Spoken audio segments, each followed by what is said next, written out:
Hello, मैं हूं Anil Paul. आज हम लोग देखेंगे कि किस प्रकार से पुराने करार में दंड आज्ञा जल्दी दी जाती थी पर आशीषें जल्दी नहीं मिलती थी, और नए करार में आशीषें जल्दी मिल जाती है पर दंड आज्ञा जल्दी किसी को नहीं दी जाती थी। कुछ उदाहरण हम देखेंगे और आज इस चीज को हम गहराई से समझेंगे। दूसरा राजा पहला अध्याय वचन 10। एलिया ने उस 50 सिपाहियों के प्रधान से कहा, यदि मैं परमेश्वर का भक्त हूँ तो आकाश से आग गिरकर तुझे तेरे 50 समेत भस्म कर डाले। तब आकाश से आग उतरी और उसके 50 समेत उसे भस्म कर दिया। एलिया एक भविष्यवक्ता था, बहुत अच्छा भविष्यवक्ता था। एलिया के एक बोलने पर परमेश्वर ने आग गिराई और 50 लोग और उसके साथ में उनका प्रधान यानी कि उनका कैप्टन अहाब राजा ने इन लोगों को भेजा था ताकि वो एलिया को वहां से लेके आ सके। पर एलिया के बोलने पे आग उतरी और ये सब लोग भस्म हो गए। अगला वचन हम लोग देखेंगे। एलिया ने उत्तर देकर उनसे कहा, यदि मैं परमेश्वर का भक्त हूँ तो आकाश से आग गिरकर तुझे तेरे 50 समेत भस्म कर डाले। तब आकाश से परमेश्वर की आग उतरी और उसे उसके 50 समेत भस्म कर दिया। राजा ने फिर से 50 लोगों को भेजा और उसके साथ में उनका एक प्रधान भी था कि जाकर वो एलिया को लेके आ सके। पर एलिया ने फिर से एक बार कहा और परमेश्वर ने आग गिराई और वो 50 लोग उनके साथ में उनका प्रधान भी ये सब भस्म हो गए। अगला वचन हम लोग देखेंगे। फिर राजा ने तीसरी बार 50 सिपाहियों के एक और प्रधान को 50 सिपाहियों समेत भेज दिया, और 50 का वह तीसरा प्रधान चढ़कर एलिया के सामने घुटने के बल गिरा और गिड़गिड़ा कर उससे कहने लगा। गिड़गिड़ाना यानी कि नम्र होकर कहना, और गिड़गिड़ाने का दूसरा भी मतलब है, वो मैं इस वीडियो के अंत में आपको बताऊंगा कि बाइबल के हिसाब से गिड़गिड़ाने का मतलब क्या है। आगे हम पढ़ते हैं। हे परमेश्वर के भक्त, मेरा प्राण और तेरे इन 50 दासों के प्राण तेरी दृष्टि में अनमोल ठहरे। 50-50 सिपाहियों के जो दो प्रधान अपने अपने 50 समेत पहले आए थे, उनको तो आग ने आकाश से गिरकर भस्म कर डाला, परंतु अब मेरा प्राण तेरी दृष्टि में अनमोल ठहरे। यहाँ वो प्रधान जो है, तीसरी बार राजा ने भेजा प्रधान और उसके 50 सिपाहियों को। यहाँ पर ये प्रधान एलिया से विनती कर रहा है कि मुझको तू छोड़ दे। सरल भाषा में इसका अर्थ यही है कि तू मुझ पर दया कर, मेरे प्राण तेरी दृष्टि में अनमोल ठहरे। 15वां वचन। तब यहोवा के दूत ने एलिया से कहा, उसके संग नीचे जा, उससे मत डर। तब एलिया उठकर उसके संग राजा के पास नीचे गया। अब तीसरी बार जब ये लोग आए थे तो ये लोग एलिया को राजा के पास लेके गए क्योंकि वो बहुत नम्रता से एलिया से विनती कर रहा था। अभी आपने देखा कि किस प्रकार से एलिया के बोलने पर आग गिरी और कई लोग मर गए। एलिया के सिर्फ एक ही बोलने पर परमेश्वर उसकी बात सुनता था। आगे एक और उदाहरण देखेंगे। पहला राजा 18वां अध्याय वचन 21 से 36 हम पढ़ने वाले। 21वां वचन। और एलिया सब लोगों के पास आकर कहने लगा, तुम कब तक दो विचारों में लटके रहोगे? यदि यहोवा परमेश्वर हो तो उसके पीछे हो लो, और यदि बाल हो तो उसके पीछे हो लो। लोगों ने उसके उत्तर में एक भी बात न कही। 24वां वचन। तब तुम अपने देवता से प्रार्थना करना और मैं यहोवा से प्रार्थना करूंगा, और जो आग गिर कर उत्तर दे वही परमेश्वर ठहरे। तब सब लोग बोल उठे, अच्छी बात है। यहाँ पर हुआ ऐसा कि एलिया इनके पास में आया। किन लोगों के पास? अहाब राजा उस टाइम पर राजा था, और एलिया उस राजा के 400 से ज्यादा भविष्यवक्ता थे। वो सब भविष्यवक्ता नकली देवी देवताओं के थे। एलिया ने आकर उनसे कहा कि कब तक तुम लोग दो विचारों में रहोगे? जो ऊपर से आग गिराए वही सच्चा परमेश्वर। तुम तुम्हारे बाल से प्रार्थना करो, मैं यहोवा से प्रार्थना करूंगा। देखते किसकी आग गिरती है। तो ये सब लोग मान गए। 37वां वचन। हे यहोवा, मेरी सुन, कि ये लोग जान ले कि हे यहोवा, तू ही परमेश्वर है, और तू ही उनका मन लौटा लेता है। यहाँ पर हुआ ऐसा था कि ये सब लोग सबसे पहले बाल देवताओं की पूजा कर रहे थे। अपने आप को कोड़े से पीट भी रहे थे। बहुत सारा खून बहा, सुबह से लेके दोपहर हो गई, दोपहर से शाम हो गई, लेकिन कुछ भी कुछ भी नहीं हुआ। ना तो आग गिरी, ना ही कुछ हलचल हुई। फिर एलिया ने परमेश्वर से प्रार्थना की। एलिया ने वेदी बनाया, पत्थर रखे, पानी डाला वेदी के आसपास। जो भी प्रोसेस थी, एलिया ने सब कुछ किया। अब एलिया यहोवा से प्रार्थना कर रहा है। अगला वचन, तब यहोवा की आंख आकाश से प्रकट हुई और होम बलि को लकड़ी और पत्थरों और धूलि समेत भस्म कर दिया, और गड्ढे में का जल भी सूख गया। एलिया ने प्रार्थना की और ऊपर से आग गिरी। ये तीसरी बार हम लोगों ने देखा। एलिया जब जब बोलता है, परमेश्वर उसकी बातें सुनता है। लेकिन सिर्फ अब तक हमने यही देखा कि सिर्फ दंड आज्ञा ही मिली है, आशीष नहीं। किसी को भस्म करना ये एक दंड ही है। इस प्रकार से आप इस इमेज में देख सकते हो कि कैसी वो आग आई और कैसे वो सब पत्थर, होम बलि, ये सब लकड़ी समेत भस्म हो गए। अगला वचन, यह देख सब लोग मुंह के बल गिर कर बोल उठे, यहोवा ही परमेश्वर है, यहोवा ही परमेश्वर है। अब सब लोग मान चुके कि यहोवा ही परमेश्वर है।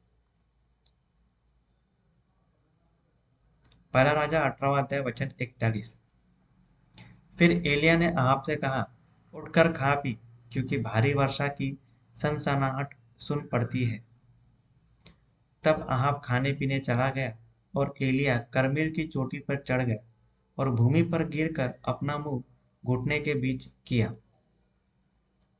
और उसने अपने सेवक से कहा, चढ़कर समुद्र की ओर दृष्टि करके देख। तब उसने चढ़कर देखा और लौटकर कहा, कुछ नहीं दिखता। एलिया ने कहा, फिर 7 बार जा।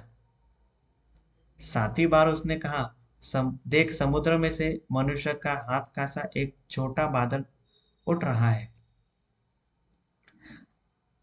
आप इस फोटो में देख सकते हैं, इस इमेज में देख सकते हो कि किस प्रकार से एलिया घुटनों के बल गिरकर मुंडी झुकाकर परमेश्वर से 7 बार विनती किया। और फिर उसके बाद में उसके सेवक को बोला कि तू 7 बार जाके देख कि तुझको कुछ दिखता है क्या। उसका सेवक बोलता है कि छोटा सा बादल दिख रहा है। अगला वचन, थोड़ी ही देर में आकाश वायु से उड़ाई हुई घटाओं और आंधी से काला हो गया और भारी वर्षा होने लगी, और आहाब सवार होकर इजराइल को चला। याकूब 5:17। एलिया भी तो हमारे समान दुख सुख भोगी मनुष्य था, और उसने गिड़गिड़ाकर प्रार्थना की कि मेह न बरसे, और 3.5 वर्ष तक भूमि पर मेह नहीं बरसा। मेह यानी कि बारिश। एलिया ने गिड़गिड़ाकर प्रार्थना की और बारिश नहीं हुई। कैसा एलिया ने प्रार्थना किया होगा गिड़गिड़ा के, हम लोग उस वचन को देखते। पहला राजा 17वां अध्याय वचन पहला। और तिशबी एलिया जो गिलाद के परदेशियों में से था, उसने आहाब से कहा, इज़राइल का परमेश्वर यहोवा जिसके सम्मुख में उपस्थित रहता हूँ, उसके जीवन की शपथ, इन वर्षों में मेरे बिना कहे ना तो मेघ बरसेगा और ना ओस पड़ेगी। आपको इस वचन को देख के क्या लगता है कि एलिया ने इस वचन में गिड़गिड़ा के प्रार्थना की? नहीं, ये तो एक घोषणा वाली प्रार्थना है। एलिया तो डायरेक्ट कह रहा है कि जब तक मैं नहीं बोलूंगा तब तक पानी नहीं गिरेगा। गिड़गिड़ाना कहाँ है इधर? पर बाइबल में याकूब में लिखा है कि वो गिड़गिड़ा के प्रार्थना किया उसने।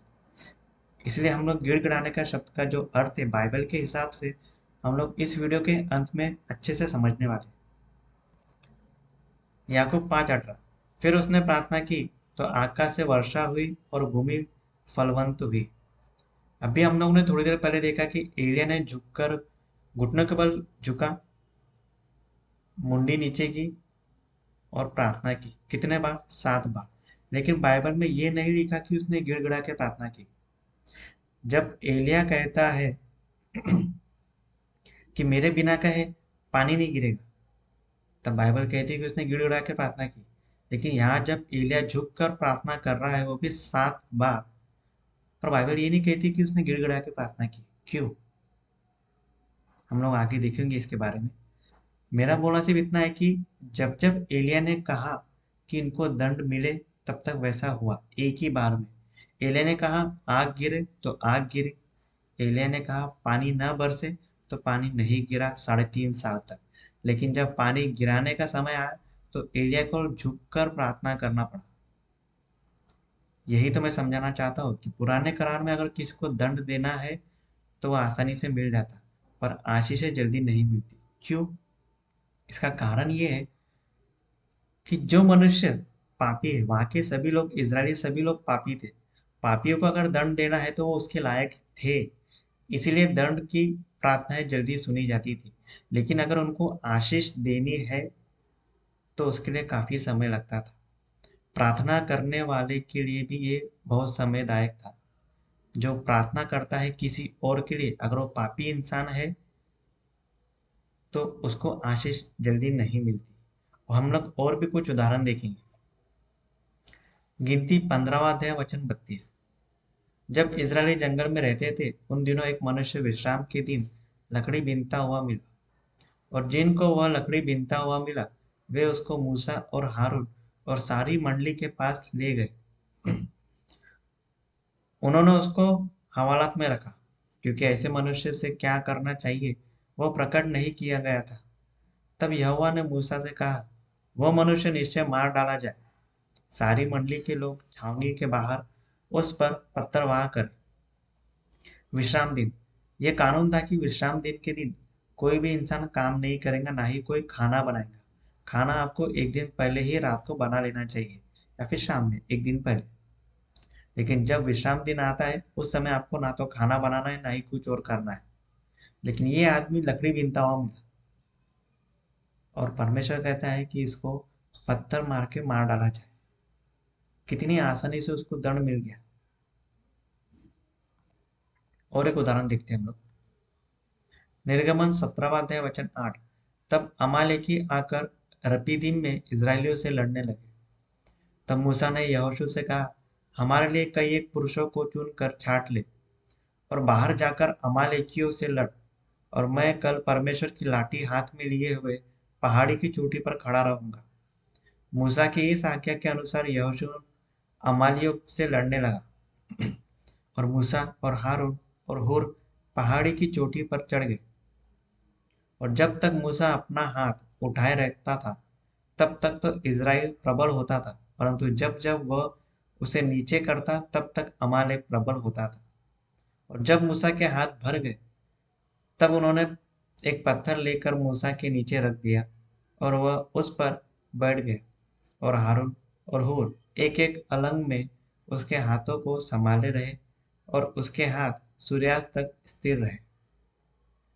यहाँ पर हुआ ऐसा कि अमालेकी इजरायलियों से लड़ने के लिए आए थे, और मूसा कहता है कि मैं परमेश्वर की लाठी लिए हाथ ऊपर किए खड़े रहूंगा। हाथ ऊपर किए। क्यों? परमेश्वर तो उनके साथ ही था ना। इजरायली अभी भी पापी ही थे, और उनको अगर बचाना है तो जो उनके लिए प्रार्थना कर रहा है उसको कुछ ना कुछ तो चुकाना पड़ता ही है। जिस प्रकार से एलिया को झुककर प्रार्थना करना पड़ा, यहाँ पर मूसा को अपने हाथ उठाए रखना पड़ा ताकि इजरायली जीते। और जैसा ही मूसा अपने हाथ नीचे करता, इजरायली हारने लगते, इजरायली लोग मरने लगते थे। ये होता था पुराने करार में। दंड बहुत आसानी से मिल जाता, लेकिन अगर आशीष देना है तो जो चाहता है कि सामने वालों को आशीष मिले उसको कुछ ना कुछ चुकाना पड़ता ही था। आगे देखेंगे हम लोग। गिनती 20वां अध्याय वचन 8। उस लाठी को ले और तू अपने भाई हारून समेत मंडली को इकट्ठा करके उनके देखते उस चट्टान से बातें कर, तब वह अपना जल देगी। इस प्रकार से तू चट्टान में से उनके लिए जल निकाल कर मंडी के लोगों और उनके पशुओं को पिला। 11वां वचन। तब मूसा ने हाथ उठाकर लाठी चट्टान पर 2 बार मारी, और उसमें से बहुत पानी फूट निकला, और मंडली के लोग अपने पशुओं समेत पीने लगे। 8वें वचन में ये लिखा है कि परमेश्वर कहता है कि तुझको लाठी लेके सिर्फ उस चट्टान से बातें करनी है, और उसमें से पानी निकलेगा।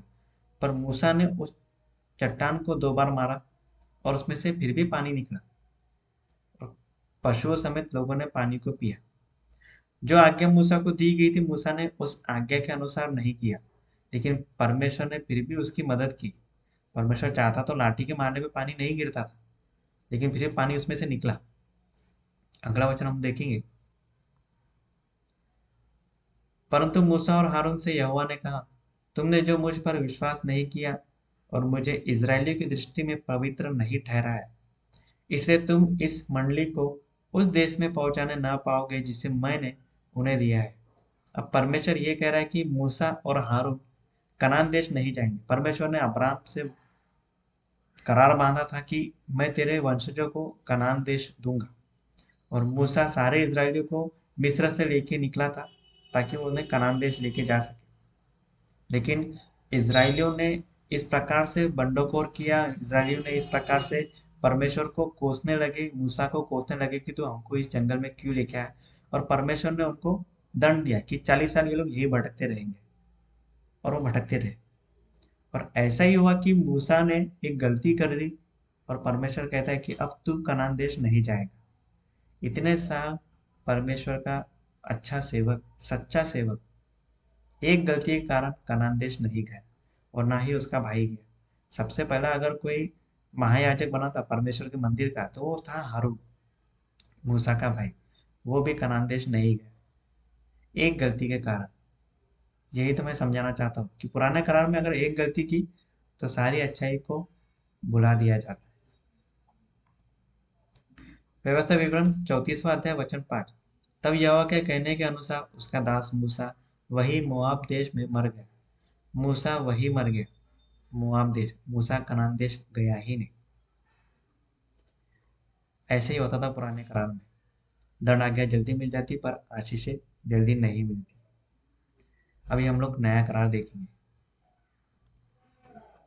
लूका 4 अध्याय वचन 17। यशायाह भविष्यवक्ता की पुस्तक उसे दी गई, और उसने पुस्तक खोलकर वह जगह निकाली जहां पर यह लिखा था, प्रभु का आत्मा मुझ पर है, इसलिए कि उसने कंगालों और सुसमाचार सुनाने के लिए मेरा अभिषेक किया है, और मुझे इसलिए भेजा है कि बंदियों को छुटकारे का और अंधों को दृष्टि पाने का सुसमाचार प्रचार करूं, और कुचले हुओं को छुड़ाऊं,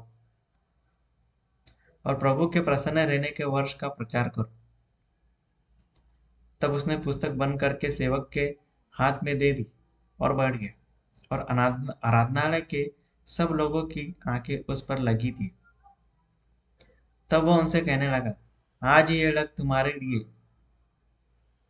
आज ही यह लेख तुम्हारे सामने पूरा हुआ है। यहाँ पर ऐसा हुआ कि यीशु जब सबसे पहली बार आराधनालय में गया, तो उसे यशायाह भविष्यवक्ता की पुस्तक दी गई, और यशायाह भविष्यवक्ता की पुस्तक में से यीशु ने पढ़ा कि प्रभु का आत्मा मुझ पर है, इसलिए कि उसने कंगालों को सुसमाचार सुनाने के लिए मेरा अभिषेक किया। यीशु ने बहुत ही अच्छे वचन पढ़े, और यीशु किस लिए इस पृथ्वी पर आया था उसके बारे में यशायाह में लिखा था, और यीशु ने वही पढ़ा। और यीशु कहता है कि आज यह लेख तुम्हारे सामने पूरा हुआ। हम लोग यशायाह भविष्यवक्ता देखेंगे कि क्या उसमें क्या लिखा था। यशायाह 61 पहला वचन। प्रभु यहोवा का आत्मा मुझ पर है, क्योंकि यहोवा ने सुसमाचार सुनाने के लिए मेरा अभिषेक किया, और मुझे इसलिए भेजा है कि खेदित मन के लोगों को शांति दूं, कि बंदियों के लिए स्वतंत्रता का और कैदियों के लिए छुटकारे का प्रचार करूं। जैसा यीशु ने पढ़ा 18 वचन में, लूका 4:18 में जो पढ़ा, वही 61 अध्याय यशायाह का पहले वचन में भी वही लिखा है। आगे हम लोग पढ़ेंगे कि यहोवा के प्रसन्न रहने के वर्ष का और हमारे परमेश्वर के पलटा लेने के दिन का प्रचार करूं। यशायाह 61वां अध्याय वचन 2। इसको फिर से एक बार हम लोग पढ़ते हैं। उसमें लिखा है कि यहोवा के प्रसन्न रहने के वर्ष का और हमारे परमेश्वर के पलटा लेने के दिन का प्रचार करो। ये तो यीशु ने पढ़ा ही नहीं लिखा हमें कि हमारे परमेश्वर के पलटा लेने के दिन का प्रचार करो। और यीशु ने सिर्फ उतना ही पढ़ा कि यहोवा के प्रसन्न रहने के वर्ष का प्रचार करो। इतना ही पढ़ा और पुस्तक बंद कर दी। यीशु ने तो ये पढ़ा ही नहीं आगे का। क्यों? क्योंकि यशायाह भविष्यवक्ता की पुस्तक में यीशु के पहले आगमन और यीशु के दूसरे आगमन दोनों के बारे में लिखा है। तो यीशु का पहला आगमन प्रचार करने का हुआ, बंदियों को छुड़ाने का हुआ, ना कि पलटा लेने का। पलटा यानी कि बदला लेने का। यीशु किसी से बदला लेने नहीं आया था, ना ही किसी को दंड देने के लिए आया था। यीशु सिर्फ प्रचार करने और छुटकारे के लिए आया था, लोगों को छुटकारा देने के लिए। इसीलिए यीशु ने उस पुस्तक को उतना ही पढ़ा जितना उसका मतलब था, जिस चीज के लिए वो आया था। इसीलिए यीशु ने उतना ही पढ़ा। एक बार फिर से इस वचन को अच्छे से हम लोग देखते हैं। 61वां अध्याय वचन 2 यशायाह का, कि यहोवा के प्रसन्न रहने के वर्ष का। देखो, यहोवा प्रसन्न कब तक रहने वाला है? 1 वर्ष तक पूरा। लेकिन आगे क्या लिखा है कि परमेश्वर के पलटा लेने के दिन का, दिन यानी कि एक ही दिन, परमेश्वर एक ही दिन पलटा लेगा, लेकिन प्रसन्न पूरे वर्ष भर रहने वाला है। आप समझ सकते हो कितना अनुग्रह है नए करार में। 1 साल पूरा प्रसन्न रहने का वर्ष है, और एक ही दिन इससे बदला लेने का। यीशु जब अगला आगमन होगा वो सिर्फ एक ही दिन में बदला ले लेगा, लेकिन प्रसन्न पूरे वर्ष भर रहने वाला है। कितना सुंदर वचन है। हम लोग आगे और देखते हैं। परमेश्वर ने अपने पुत्र को जगत में इसलिए नहीं भेजा कि जगत पर दंड की आज्ञा थी। देखो, मैंने कहा था कि यीशु जगत को दंड देने नहीं आया, परंतु इसलिए कि जगत उसके द्वारा उद्धार पाए। यही मैं समझाना चाहता हूँ कि पुराने करार में दंड बहुत जल्दी मिल जाता, लेकिन नए करार में यीशु किसी को दंड देने नहीं आए थे, सिर्फ आशीष ही है। कुछ उदाहरण हम नए करार का भी देखेंगे।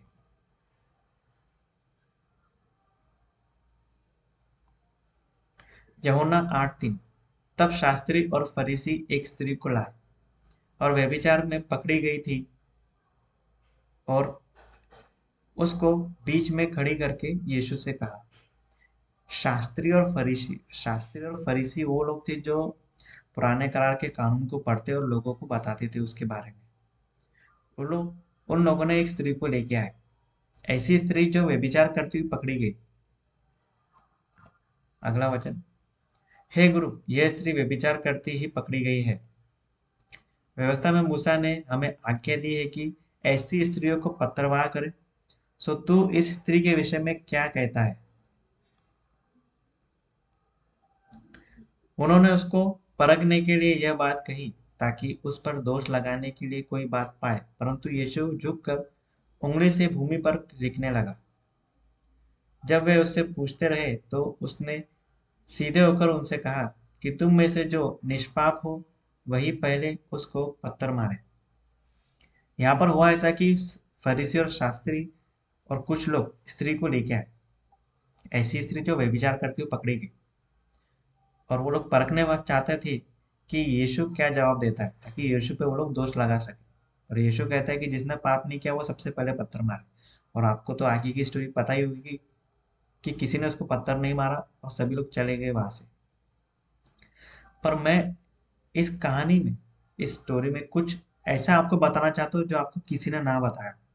हम लोग इसके कानून को पढ़ेंगे कि किस प्रकार से पुराने करार में किसी को पत्थर मारने का, वो भी ऐसी स्त्री को जिसने व्यभिचार किया, उसका क्या कानून था। हम लोग पढ़ेंगे इसको एक बार।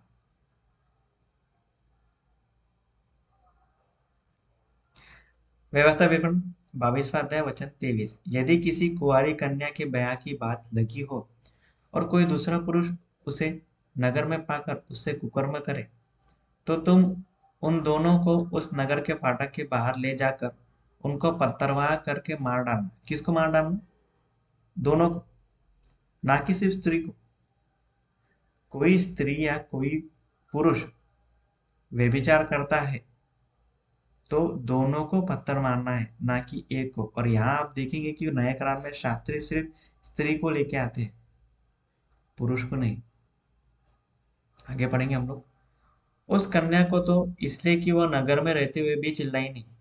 उस स्त्री को इसलिए मारना पत्थर से क्योंकि वो नगर में रहते हुए चिल्लाई नहीं। यानी कि अगर किसी का रेप होता है तो आपको तो पता ही है कि औरतें चिल्लाती है, लेकिन ये लड़की चिल्लाई नहीं, ये स्त्री चिल्लाई नहीं थी। इसका मतलब वो भी व्यभिचार कर रही थी। और उस पुरुष को इस कारण कि उसने पड़ोसी की स्त्री की पत पत्नी ली। इस प्रकार तू अपने मध्य में से ऐसी बुराई को दूर करना। उस पुरुष को इसलिए मारना क्योंकि उसने भी व्यभिचार किया, और स्त्री को इसलिए मारना क्योंकि उसने भी व्यभिचार करी। अगला वचन, परंतु यदि कोई पुरुष किसी कन्या को जिसके ब्याह की बात लगी हो मैदान में पाकर बरबस उससे कुकर्म करे, तो केवल वह पुरुष मार डाला जाए जिसने उससे कुकर्म किया हो। अगर कोई पुरुष किसी स्त्री का रेप कर रहा है तो सिर्फ उस पुरुष को ही मारना, ना कि स्त्री को। ये भी एकदम स्पष्ट है, हर एक चीज पुराने करार में दी गई है कि क्या क्या हर चीज के लिए कानून है। अभी आपको समझ में आ गया होगा कि इस प्रकार फरीसी यीशु को फंसाना चाहते थे। हम लोग आगे और पढ़ेंगे। 17वां अध्याय वचन 6। जो प्राणदंड की योग्य ठहरे वह एक ही साक्षी से न मार डाला जाए, किंतु 2 या 3 मनुष्य की साक्षी से मार डाला जाए। उसे मार डालने के लिए सबसे पहले साक्षियों के हाथ और उनके बाद और सब लोगों के हाथ उठे। इसी रीति से ऐसी बुराई को अपने मध्य से दूर करना। सबसे को पहले कौन मारेगा? जो साक्षी देने वाला है कि हाँ भाई, मैंने इस स्त्री को और इस पुरुष को देखा। वो भी एक मनुष्य के नहीं, 2 मनुष्य के साक्षी चाहिए। तो यही लोग सबसे पहले पत्थर मारेंगे, उसके बाद में फिर दूसरे लोग पत्थर मारेंगे। पर यीशु ने क्या करा कि जिसने पाप नहीं किया वो पहले पत्थर मारे, लेकिन वहां तो कोई भी नहीं था जो उसको पत्थर मारे। फिर पुराने करार में ऐसा कानून क्यों आया कि वे पापी उनको पत्थर मार सकता है, लेकिन नए करार में यीशु कहता है कि जिसने पाप नहीं किया वो पत्थर मारे। इसका मतलब ये है कि जिस मनुष्य ने व्यभिचार नहीं किया कभी भी, वो ही पहला पत्थर मारे। इसका मतलब ये नहीं कि आपने दूसरा कोई पाप किया और आप पत्थर नहीं मार सकते। आपने अगर व्यभिचार नहीं किया तो ही आप पत्थर मार सकते। अगर आपने भी व्यभिचार किया है तो आप उसको पत्थर नहीं मारते। इसीलिए जब यीशु ने कहा कि तुम में से जिसने पाप नहीं किया वो उसको पत्थर मारे, और कोई भी वहां पर रुका नहीं, क्योंकि वो सब व्यभिचारी थे। यहाँ भी यीशु चाहता तो उस स्त्री को दंड दे सकता था, लेकिन यीशु ने उसको दंड नहीं दिया, बल्कि उसके पापों को क्षमा किया। पुराने करार में अगर ये स्त्री रहती तो शायद मर भी जाती। यही मैं समझाना चाहता हूँ कि पुराने करार में दंड जल्दी मिल जाता पर आशीष ही नहीं। नए करार में आशीष जल्दी मिल जाती है पर दंड जल्दी नहीं दिया जाता। अभी हम लोग पढ़ेंगे कि किस प्रकार से गिड़गिड़ाने का मतलब बाइबल हमें बताती है कि गिड़गिड़ाना मतलब क्या है। दूसरा राजा पहला अध्याय वचन 13। फिर राजा ने तीसरी बार 50 सिपाहियों के एक और प्रधान को 50 सिपाहियों समेत भेज दिया, और 50 का वह तीसरा प्रधान चढ़कर एलिया के सामने घुटने के बल गिरा और गिड़गिड़ाकर उससे कहने लगा। यहाँ पर अभी हम लोगों ने पढ़ा, इस वीडियो के शुरुआत में हम लोगों ने पढ़ा कि किस प्रकार से वो 50 लोग और उनका प्रधान, 50 लोगों का प्रधान जब तीसरी बार उसको पकड़ने आते हैं तो वो एलिया से गिड़गिड़ाकर प्रार्थना करता है। यहाँ पर गिड़गिड़ाना, ये इंग्लिश में इसको हम लोग बोलते हैं प्लीडेड। इसका मतलब होता है वकालत करना। गिड़गिड़ाने का मतलब ये भी है कि नम्रता से बोलना, और एक और उसका मतलब है कि वकालत करना। यहाँ वो वकालत कर रहा था कि किस प्रकार से तूने उन लोगों को मार दिया, लेकिन मेरे प्राण दंड, मेरी मेरे प्राण और मेरे सिपाहियों की जो प्राण है वो तेरी दृष्टि में अनमोल ठहरे। वो यहाँ पर वकालत कर रहा है। हम लोग एक उदाहरण देखेंगे नए करार का।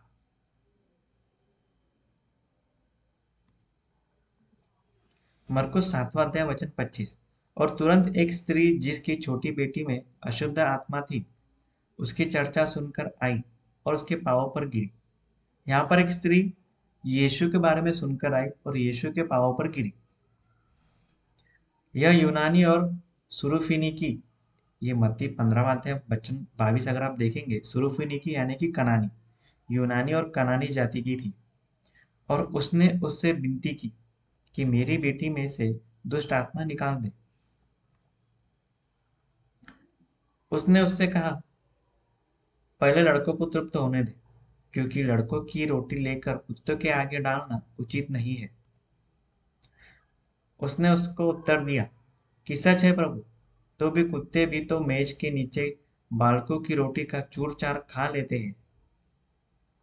उसने उनसे कहा, इस बात के कारण चली जा, दुष्ट आत्मा तेरी बेटी में से निकल गई है। यहाँ पर एक स्त्री जो कनानी है, यहूदी नहीं है, वो आकर यीशु से विनती करती है। यीशु कहता है कि लड़कों की रोटी हम कुत्तों के आगे नहीं डालते, यानी कि दूसरे जाति को यीशु कुत्ते बता रहा है एक उदाहरण के हिसाब से। लेकिन फिर भी वो स्त्री ने कितना अच्छा जवाब दिया कि लड़कों का चूर चार तो कुत्ते खा ही लेते। और यीशु ये बात सुनकर खुश हुआ और यीशु ने दुष्ट आत्मा निकाल दी उसकी बेटी से। यहाँ पर वो स्त्री ने क्या किया? वकालत की। ये उदाहरण में अगर आप अच्छे से देखेंगे कि उस स्त्री ने यीशु से किस प्रकार से वकालत की और यीशु ने इसकी बात सुनी। पुराने करार में भी ऐसे कई उदाहरण हैं। हम लोग एक उदाहरण देखते हैं।